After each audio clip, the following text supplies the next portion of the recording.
An endowment, a quality or ability possessed or inherited by someone.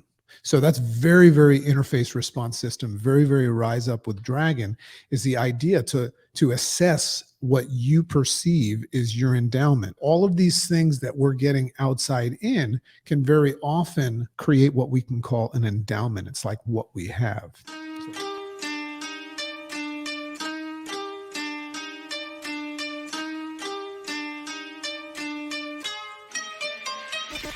Great morning, world!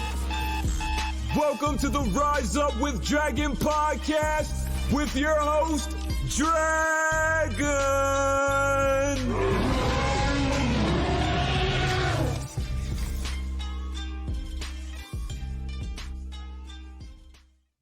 Great morning, world. It's your boy Dragon here.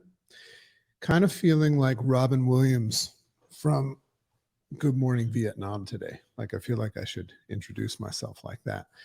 But great morning to everybody. To this blessed day, I greet you.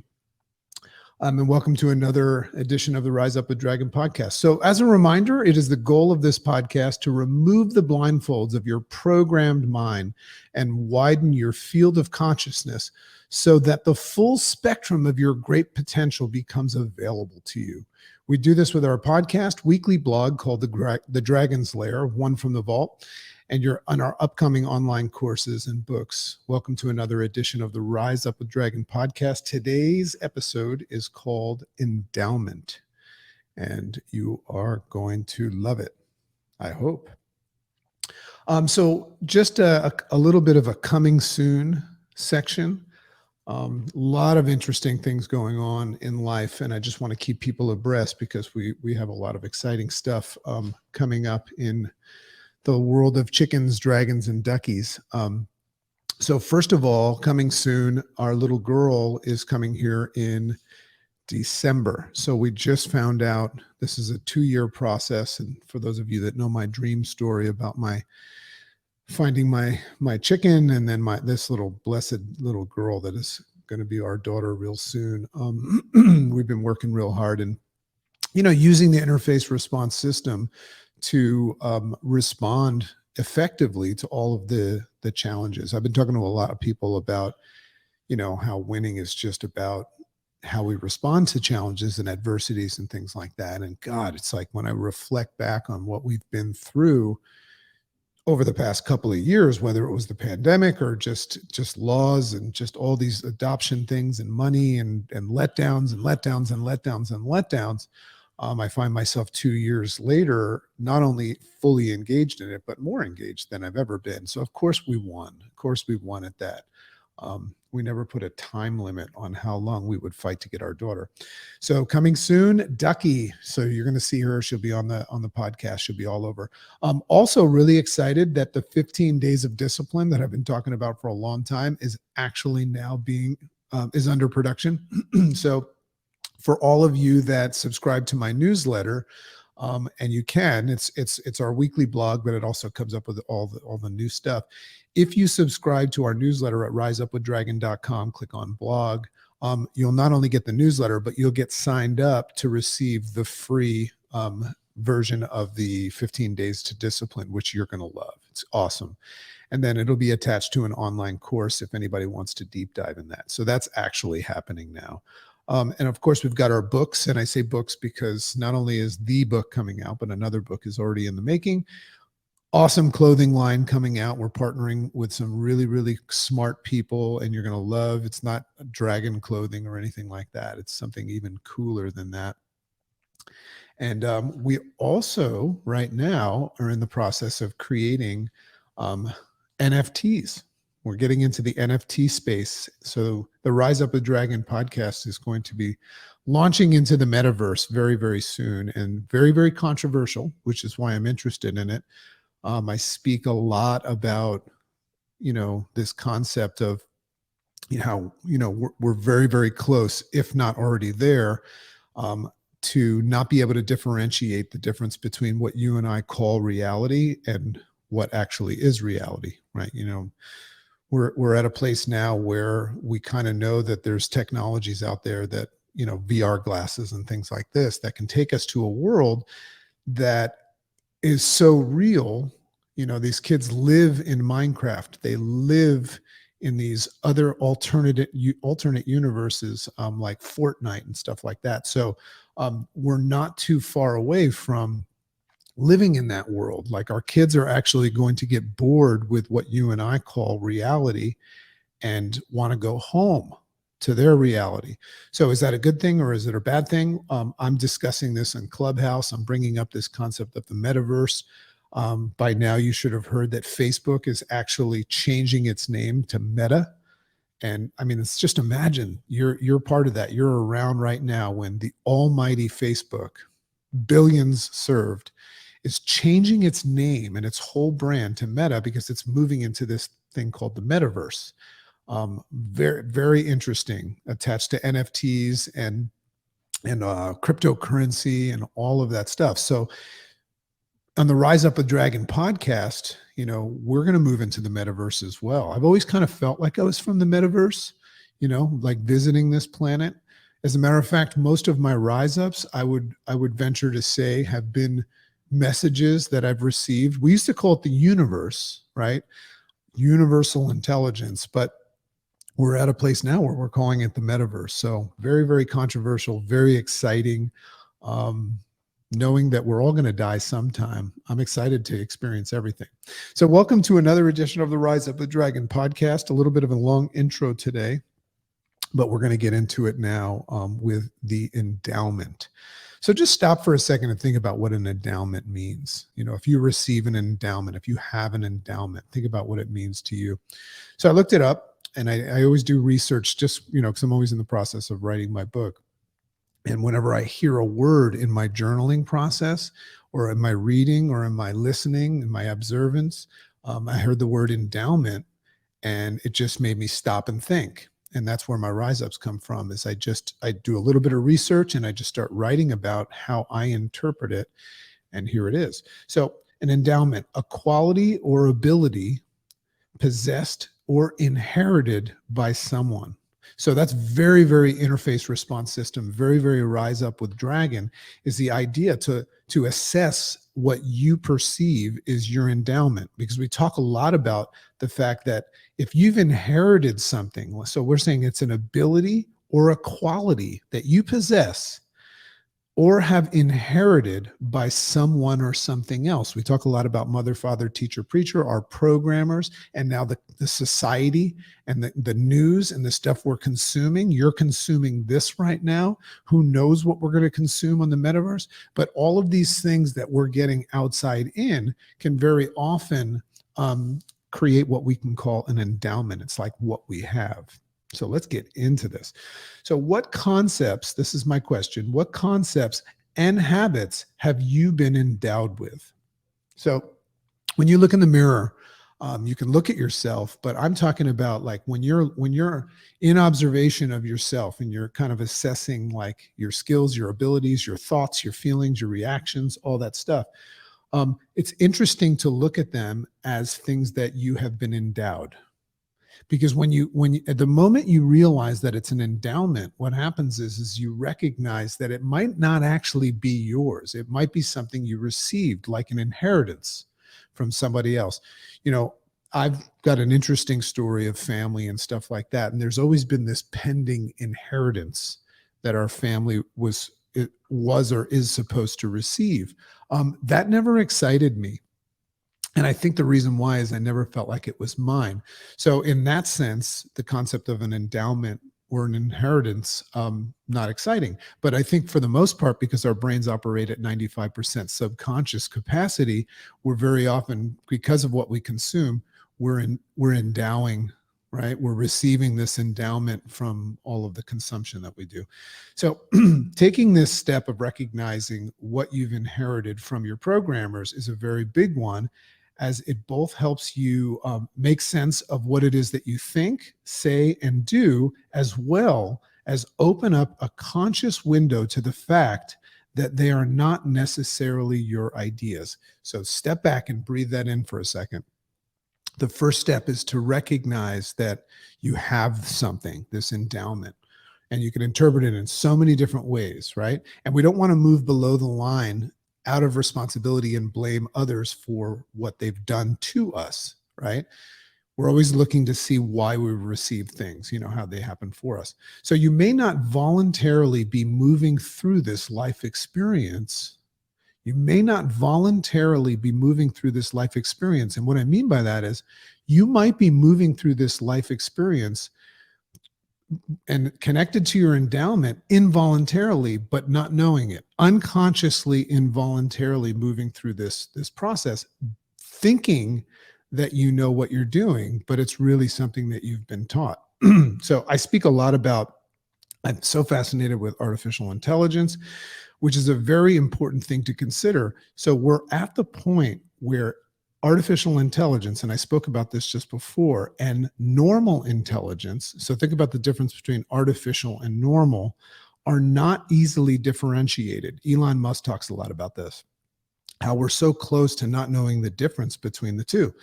Meaning you could be on a phone, think about this for a sec. You could be on a phone with a human being or a computer program and not know which it is. Now, as we move into the metaverse and the blockchain, which is like the new internet and the new space that we're moving into, I mean, who knows what to expect? There might come a time where you'll have a conversation with someone through some sort of a new medium of conversation and have somebody else tell you, by the way, that's not a real person you're talking to, right? And then you'll have to stop and think, am I a real person? So that's what's going on right now. So this kind of stuff about like recognizing what you're endowed with, I mean, just a thought popping into my head right now, is this like a program that's been loaded into my mainframe? Or is it actually something? And then the other question I have, this is the way the dragon brain works, is does it even matter? Does it even matter? Because we talk so much about like how we have this tendency to always need to be right and justify that we know what we're doing. But then there's this kind of no man's land that the Buddhists like to live in, neither here nor there, where it's all cool. It's all good. I'm a little bit more leaning on that side. I have my core values and things like that, but I'm kind of like open and curious to living a life where I really don't care about things that I don't care about. And I just care about things that I do care about. So that would require me being able to remove my curiosity and interest in things that don't matter, right? Just like I've talked about in my episode called The Bouncer. Start learning how to filter what comes in and what doesn't. And how does this relate to the endowment? It says, well, if I have some sort of a filtration like that, well, I'm going to control my endowment. I can actually create my own endowment. And that's another great episode to listen to if you're interested in that idea, is Dear Mr. Fantasy. So AI is defined as the theory the theory and development of a computer system able to perform tasks that normally, what the hell is normally, right? That normally require human intelligence, such as visual perception, speech cognition, decision-making, and translation between languages, which means it can be the same as us, but only difference between the two, it only differs in the fact that it has been artificially created and rendered and manipulated by another intelligence we call human to be that way. So think about it. The only thing that's different about artificial intelligence and us, and the truth is, unless you're like deep diving into artificial intelligence, I don't think anyone really has any idea how far ahead they are right now, because I would assume that that's threatening and maybe attached to wartime and stuff like that. But the only difference, as far as you and I know, because the question is maybe we're artificial intelligence. I mean, we were made by another human being, right? But it's the idea of manipulating it to duplicate something. That's what's interesting about that. Why am I talking about artificial intelligence? Because that's part of the endowment.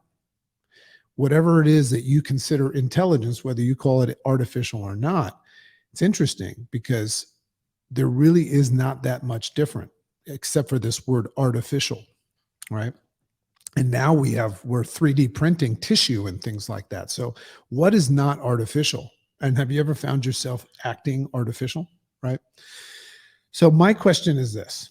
If we know that we've basically been programmed by our programmers, our mother, father, teacher, preacher, and now society, the highlight reel, and soon to be, I'm going to have to put an M there, the metaverse. What's the difference? Might we all be AI? And would that be such a bad thing? I would assume that if you heard that statement, your knee-jerk reaction would be to be upset and pissed off. Say, I'm not AI, I'm a real person, right? But if you're open and curious and you just distance yourself from putting value on it and you go, that's interesting. I think that's a great way to live. So we might be all AI. So I say absolutely to that. When I'm, basically interfacing with a human being and hearing them in return, a big part of the interface response system is to distance myself. This is just in a human to human interaction. A big part of my system is to distance myself. It's called cognitive distancing. And I always use the word, right? I distance myself from the programmed knee-jerk reaction that I have, right? Which is my intelligence or potentially learned artificial intelligence, manipulated. I mean, haven't we been manipulated by our programmers? You can look at it as manipulated or not, but I have to be very, very careful and conscious, self-aware that I'm running this program that wants to respond, but maybe it's part of my endowment. And the big takeaway with the endowment thing right now, just as a reminder, is it's something that was given to you. I mean, look up endowment. An endowment is not something we create. It's something we receive. So that's the big thing, is what are you receiving? It's typically coming by becoming self-aware and conscious of what you're consuming. Crazy. One question I love to ask myself while listening to you is, right? I love to ask myself that question. I wonder where they got that from. And I've even gotten to the point where when I come up with something, I come up with an idea, I'll distance myself from it before I give it value and say, So I love to be in observation and describe things. Very often that process takes just a millisecond, but that little space is where I can create a more logical, rational decision, whole concept of the IRS, so that I could, even if it's a fantasy, I can create a decision and a response that keeps the ball moving forward where I want to go. Biggest challenge we all have is we get distracted.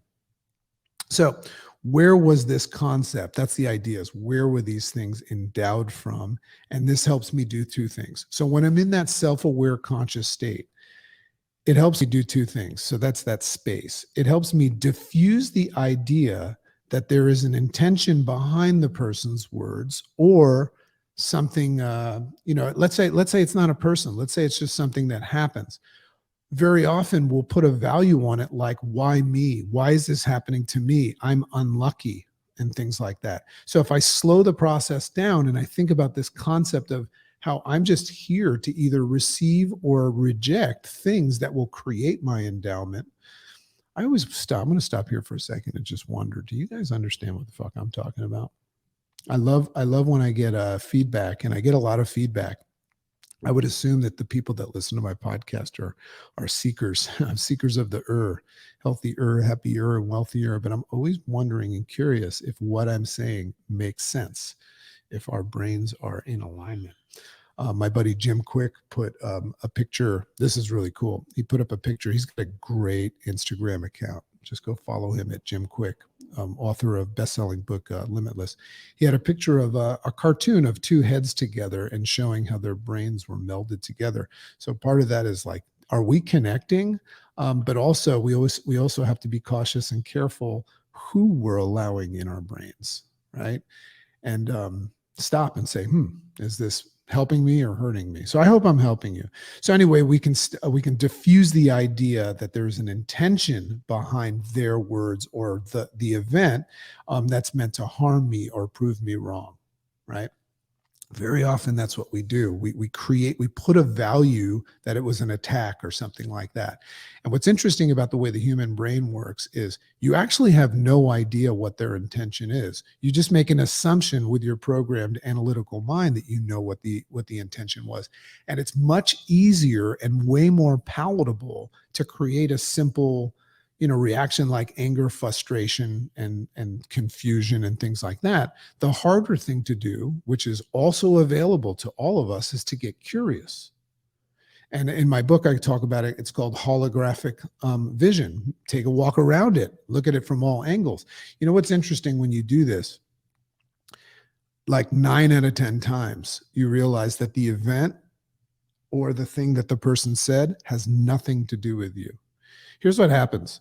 If I have some sort of an emotion going on that I'm upset about, and you cross my path while I'm having that emotion, I'm going to find a way to pick anything that you do. A lot of us experience this with our mothers.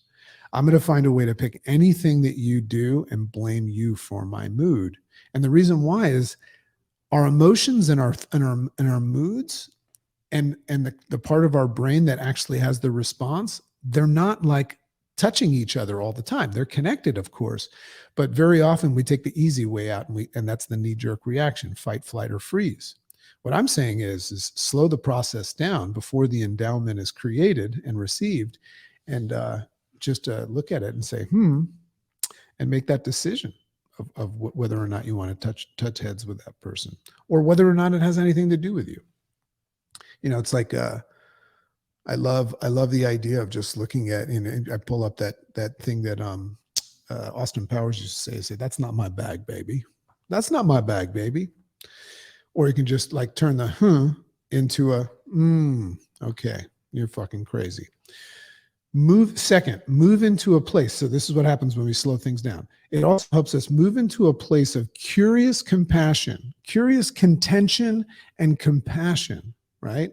If I'm curious and compassionate, I'm wondering why they're doing what they're doing. I'm no longer thinking it's about me, where I shifted into observation mode of them the same way that I'd observe finding like a rare precious stone that I found in an archaeological dig. Just imagine you're walking and you see like a shiny rock on the ground, and you get curious about it and say, what is that? Is that worth money or anything like that? You don't look at that rock and say, fucking rock, how dare you get in my way when I'm feeling like this, right? Unless I guess you step on it. Maybe you could figure that out. So why is this important to practice? And you see, I'm talking about the same thing, just in a different context. What we're talking about now is using the interface response system to be cautious in what we allow to receive as what I'm calling an endowment. Here's why it's important to practice. My intention, I think all of our intention, is to remain on track with what we've set out to accomplish on that day, right? And that's the true secret to success. All the people that I coach, we have a coaching company. We work with people with weight loss and nutrition and physical, mental, financial transformation. And we've got this super simple system that we put people in, this structure in this vehicle, that if they follow, they win, right? But why doesn't everybody win? It's because they don't follow. Why don't they follow? Because they get off track. And when we get off track, we create these ideas in our head about why we get off track. It's never the fact that we just lost our focus. So there's another interesting thing about an endowment. I believe that there's a lot of people offering you things that are of value, endowments of value, that you're not allowing in because you're distracted. So that's my intention, is to stay focused and stay on task, which I think is the secret to success, as well as stay in a state of what I call calm flow. We know what flow state is, where we're kind of like effortlessly succeeding, and athletes experience this, runner's high and all that stuff. Sometimes that happens in life. Say, oh my God, everything's just flowing to me. I take it to the next level and I call it calm flow, where we don't get too excited about it. Right. And we also, in that calm state, we understand that it's just a process that we have a little bit more control over than we think. that I've worked hard over time to create and maintain, right? So I like to maintain my calm flow. This is why this stuff is important. So if I choose to interface with others and allow them to even approach, even threaten or hint at approaching my observational space, meaning in the space that I actually notice them and they're in my observational space. If I'm going to choose to interface with people and allow them into that space, I best have a force field. Wayne Dyer used to talk about the fact that he would go around with a white light around him where he could look out through the light and observe people, but the white light kept people out of his space because he was basically protecting himself from the unwanted endowments of others. So I best have a force field up that filters people's energies, messages, people and things, energies, messages, and intentions before they reach past my space for logic, before they reach my unconscious stress response system that's just waiting to act and gain the potential to make a donation to my endowment. Does this make sense? That is my rise up for the day. Endowment. Hope you enjoyed it. A lot of great speakers coming up. By the time that this podcast drops, you will have heard a lot of my interviews. We just dropped a whole bunch of, or laid down a whole bunch of interviews. And I think we have like 6 more, including some very big names. So the Rise Up with Dragon podcast and live show is very much in action. And we've got our finger on the pulse of reality because we're getting involved in NFTs. We're getting involved in a clothing line and a message. We're reaching out. Our following is growing, and we thank you all for that. So please, if you learned something today, give it away. Share this with others. If you like this, don't hold it for yourself. As a matter of fact, if you like anything and you grab onto a concept, just like I do with my book, I would suggest that you go write about it and journal it and see how your brain interprets it, and then take it to the next step and either go live about it, create your own podcast, or explain it to others and those that you care. If you have valuable information from the Rise Up with Dragon podcast, I recommend that you do not share it with anybody that you do not like, because you don't want to help those people. Love and appreciate you all. Have an amazing day, and we will see you next time.